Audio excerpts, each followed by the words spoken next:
comment dire, nous sommes sur une petite voiture qui a été équipée à l'éthanol avec un kit Flexo Green. Donc on va laisser parler le monsieur, donc il l'a acheté il y a peu. Il est venu nous voir pour la faire équiper, et puis il va vous expliquer ce qui lui est arrivé avec les choses bien et pas bien qui lui sont arrivées. Voilà, donc ce qui se passait au début, c'est que la voiture broutait un petit peu et il s'est avéré que déjà premièrement on avait du mal à le régler parce qu'il y avait la sonde lambda qui ne fonctionnait pas, donc j'ai changé la sonde lambda. On a pu bien régler le kit, mais j'avais toujours des petits à-coups au niveau du moteur à régime stable, et on a découvert une prise d'air sur le moteur. On a réparé cette prise d'air et maintenant le kit fonctionne très bien et je suis très satisfait.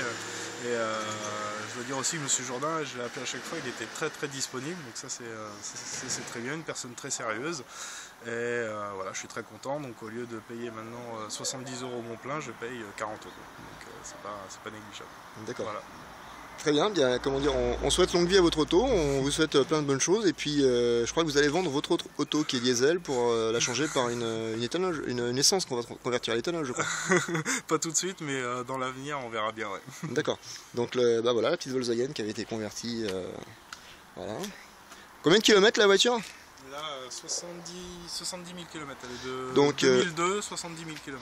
Donc comme quoi une sonde lambda c'est pas forcément au nombre de kilomètres ou autre qu'il y a des problèmes. Là on avait des problèmes de plastique qui avaient cassé, qui étaient cassants, et des joints qui étaient complètement...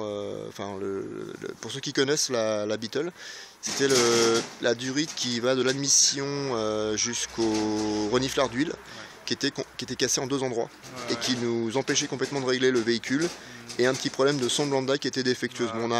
On a effectivement vu le problème de sonde lambda au départ.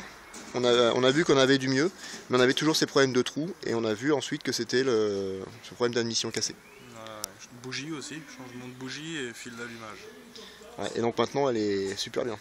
Super bien, impeccable. Ok, j'espère que vous êtes parti pour 100 000 km en éthanol sans aucun problème, et puis on vous remercie de votre confiance. Ouais, j'en doute pas. À bientôt, au revoir. Bientôt.